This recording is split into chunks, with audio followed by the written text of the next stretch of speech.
Hello friends. आज हम स्वामी दयानंद सरस्वती जी की कुंडली का विश्लेषण करेंगे। स्वामी दयानंद सरस्वती जी ने वेदों के प्रसार के लिए 1875 में आर्य समाज की स्थापना की थी। उन्होंने अपने कार्य से समाज को नई दिशा दी। वह महान चिंतक, समाज सुधारक व देशभक्त थे। स्वामी दयानंद सरस्वती जी का जन्म 12 फरवरी 1824 को गुजरात में हुआ था। इनका जन्म जो है ब्राह्मण परिवार में हुआ था, इसलिए जो इनके घर में है, घर का जो वातावरण था वो बहुत धार्मिक था, आध्यात्मिक था। इनके घर में जो धार्मिक क्रियाकलाप है, धार्मिक अनुष्ठान है, वो होते रहते थे। उसका प्रभाव स्वामी जी पे बचपन से ही पड़ा। इनके माता पिता भी काफ़ी धार्मिक प्रवृत्ति के थे। स्वामी जी बचपन से ही काफ़ी कुशाग्र बुद्धि के थे, सन्यासी प्रवृत्ति के थे, विद्वान थे। सामाजिक परिवर्तन और सामाजिक सुधार में वैज्ञानिक दृष्टिकोण परिलक्षित होता है। स्वामी जी बचपन से ही भगवान शिव के उपासक थे, लेकिन एक घटना ने इनकी धारणा को बदल दिया। वह पहले ये मूर्ति पूजा करते थे, लेकिन जब उन्होंने शिवरात्रि के दिन एक चूहे को भगवान शिव का प्रसाद खाते हुए देखा, तो इनका अचानक ही हृदय परिवर्तन हो गया और इन्होंने मूर्ति पूजा का विरोध करना शुरू कर दिया। और इस कारण से इनको कई बार जान से मारने की धमकी भी मिली। तो चलिए देखते हैं स्वामी दयानंद सरस्वती जी की कुंडली। मिथुन लगन की कुंडली है और लग्नेश अष्टम भाव में बैठा है। लगन में है केतु चंद्रमा, दूसरे घर में है बृहस्पति, 7वें घर में राहु है, 9वें घर में है सूर्य, 10वें घर में है मंगल, 11वें घर में है शुक्र और 12वें घर में है शनि। यहाँ पे शनि 12वें घर में है, उससे दूसरे घर में है चंद्रमा और केतु। यहाँ पे शनि चंद्रमा और केतु का जो संबंध बनता है वो बताता है कि एक जातक जो है शिव भक्त था। साथ ही जातक की संन्यास प्रवृत्ति भी बताता है, ये संन्यास योग भी बनाता है। सन्यासी की तरह जीवन व्यतीत करने वाला, आध्यात्मिक की ओर प्रवृत्त जातक होता है इस योग में। चंद्र से दूसरे घर में यहाँ पे बृहस्पति बैठे हैं, जो कि शनि, चंद्र, केतु और बृहस्पति का जो योग बनता है ये गुरु गंगाधर योग बनता है। यहाँ पे जातक को अपने गुरु का आशीर्वाद भी प्राप्त होता है। गुरु का जो है निर्देशन, गाइडेंस प्राप्त होता है। जातक जो है धार्मिक क्रियाकलापों को, धार्मिक यात्रा को करने वाला होता है, अब अपने धर्म के लिए समर्पित होता है।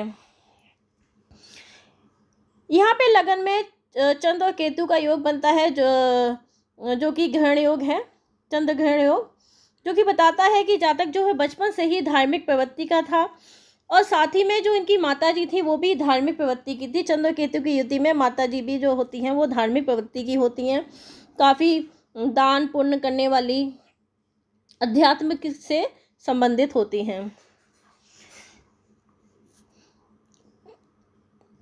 यहाँ पे 10वें भाव में मंगल बैठा है। 10वें भाव में जो मंगल होता है, यहाँ पे चंद्र से भी मंगल जो है 10वें भाव में बैठा है।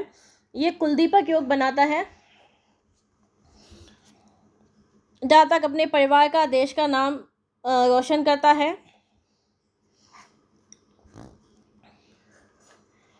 यहाँ पे दूसरे घर में गुरु उच्च का है, जो कि बताता है कि जातक जो है धार्मिक प्रवृत्ति का, वेदों के रहस्य को जानने वाला, विद्वान, ज्ञानी, स्वयं के प्रयास से ही कई विषयों का ज्ञान प्राप्त कर लेते हैं ऐसे लोग।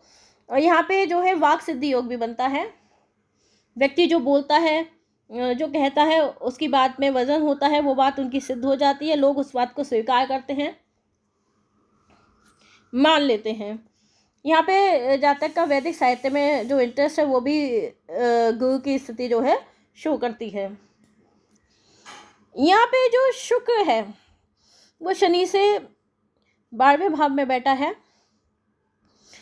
यहाँ पे शुक्र, शनि और केतु का जो योग बनता है वो जातक को पारिवारिक जीवन में विवाह में रुचि नहीं देता, नो मैरिज योग भी कह सकते हैं इसको, नो इंटरेस्ट इन मैरिज। तो एक तरह से ये ब्रह्मचर्य योग कहलाता है। जब भी शुक्र का संबंध शनि से, चंद्र से, केतु से होता है तो ये ब्रह्मचर्य योग बनाता है। यहाँ पे जो 7 प्लैनेट्स हैं सभी अलग अलग भावों में बैठे हुए हैं। 7 प्लैनेट्स एंड 7 कंटिन्यूअस हाउसेस, यानी कि 7 ग्रह जो हैं 7 लगातार भावों में बैठे हुए हैं। ये भी एक बहुत बड़ा योग है जिसे कि मल्लिका योग भी कहते हैं। ऐसा जातक जो होता है कुशल नेतृत्व करता होता है, अपने क्षेत्र में उच्च पद तक पहुंचता है, उच्च पद को प्राप्त करता है, अपने कार्यों के कारण समाज में सम्मानित होता है, यशस्वी होता है, कीर्तिवान होता है। यहाँ पे जो सूर्य है, 9th हाउस में सूर्य बैठा है, जो कि जातक को वर्ल्ड वाइड फेम देता है, कीर्तिवान बनाता है। साथ ही सूर्य जो है यहाँ पे तीसरे घर का स्वामी है। तीसरे घर का स्वामी यानी कि पराक्रम और साहस का स्वामी। तो यानी कि जातक का जो भाग्य होगा वो अपने पराक्रम से, अपने साहस से होगा, जिसके कारण उसे मान सम्मान मिलेगा समाज में। यहाँ पे जो लग्नेश है वो अष्टम भाव में चला गया, जो कि बताता है कि जो जातक होगा वो गुप्त ज्ञान, साधना, सिद्धि इन सभी को प्राप्त करेगा और वेदों के रहस्य को जान पाएगा। यहाँ पे बुध से दूसरे भाव में सूर्य है और सूर्य से दूसरे भाव में मंगल। ये यहाँ पे जो बुध, सूर्य और मंगल की जो स्थिति है वो जो इन्होंने आर्य समाज की स्थापना की थी वो इसका कारण है।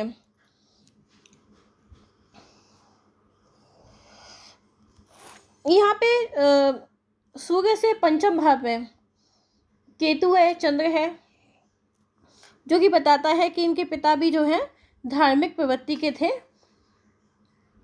और माता पिता में काफ़ी अटैचमेंट था। यहाँ पे सूर्य से दूसरे भाव में मंगल होने से अंगारक योग भी बनता है और सूर्य से दूसरे भाव में मंगल है और मंगल से पंचम में जुपिटर, जो कि बताता है इनके पिता बहुत उच्च पद पे सरकार से संबंधित जॉब में थे।